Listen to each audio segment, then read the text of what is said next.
going to be talking about the Northern Lights in a moment. If you saw them, if you missed them. Did you see them? I didn't. I tried, but failed. You looked, didn't you? I looked. I slept through it. Carol can tell us whether it's going to be cloudy or clear skies over the next couple of days. Did you see them, Carol? I did, and they were fabulous. Absolutely fabulous. I've never seen them in the UK before, and so it she was does really love special. them. I do. I'm talking. I didn't realise the microphone was on. Yeah, you do love them. I know. In fact, you've been on holiday to see them. Yes, it was just lucky, Sal. Yeah. That's all. It was just luck. Yeah. You get any photos on Saturday night of the? I did. Did you? Yes. It was fab. Absolutely fab. We need to get some of those pictures, don't we? Thank you very much indeed. Loads of you have been sending them into the BBC over the last couple of days. Yes, millions of us were treated to that spectacular light show over the weekend and the strongest solar storm in decades. Yeah, we're going to get to the bottom this morning of why it happened, why the lights appeared so clearly and vibrantly, even if it was just for a minute. But first, let's remind ourselves of how beautiful they looked.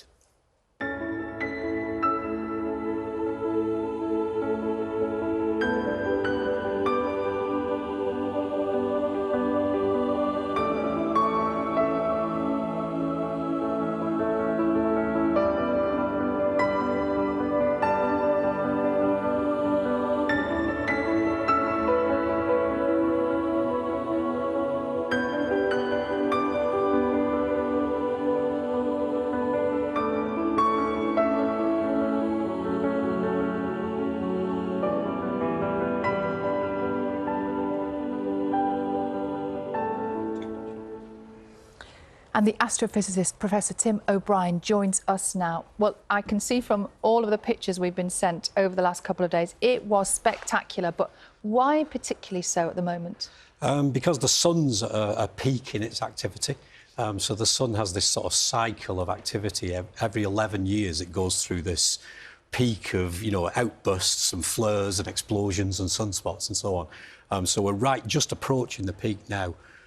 So what happens is it spins and it winds its magnetic field up and it gets more and more tense over the 11 years and eventually it snaps and this stuff sort of breaks free and it heads towards Earth. And when these particles that it chucks out hit the Earth, they crash into the sort of magnetic shield we have and they sort of eat away at that magnetic shield, and these particles can then flood in and get right down into the upper atmosphere.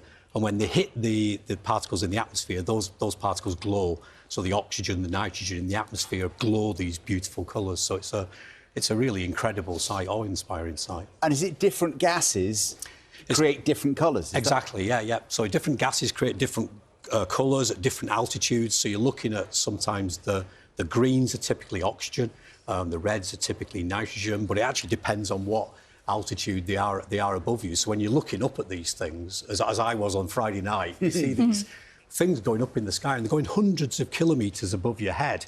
Yeah, that's one of my photos. So where were you, Tim? Where'd you take that? Well, I thought I'd missed out because we were away for the weekend down near Cheltenham, so I'd gone south from Manchester where I live.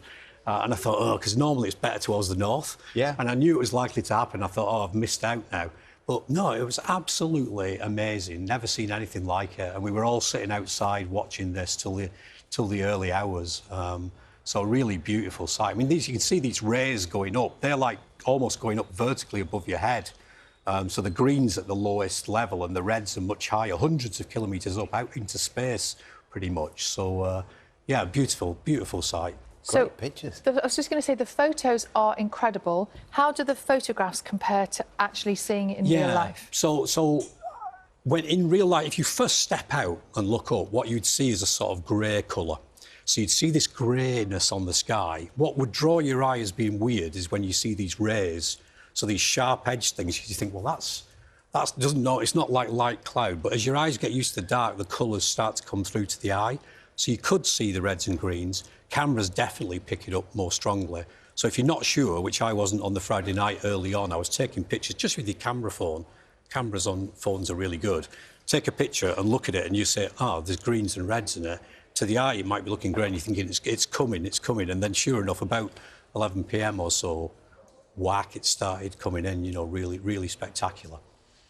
See, I'm kicking myself because, you know, I was seeing on social media friends, people who live near me in Bristol saying that they could see it. And I went outside, looked up, couldn't see anything and went back to bed. But if I need to give it a chance. Right, OK, so your eyes need to adjust. You know, your eyes need, particularly, I mean, you know, the farther north you go, usually the brighter it'll be. Depends how close you are to city lights as well. But yeah, if you went out about that time, it definitely would have been there because I was near there. I was down towards Bristol. I wish I'd been with you, Tim. And I wish you were there too. It was a good evening. But it was like, it was all over the sky. So it was like you could look directly south and there was aurora right down to the southern horizon from the south of England.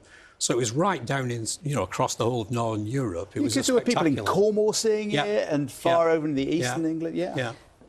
Can you have a Northern Lights forecast, like a weather forecast? Can you say to us, right, it's going to be a really good night on Wednesday, stay up and watch? How easy is it to predict? So we knew this thing was coming, right? And if people sort of do a web search for space weather, the Met Office actually has a space weather forecast these days.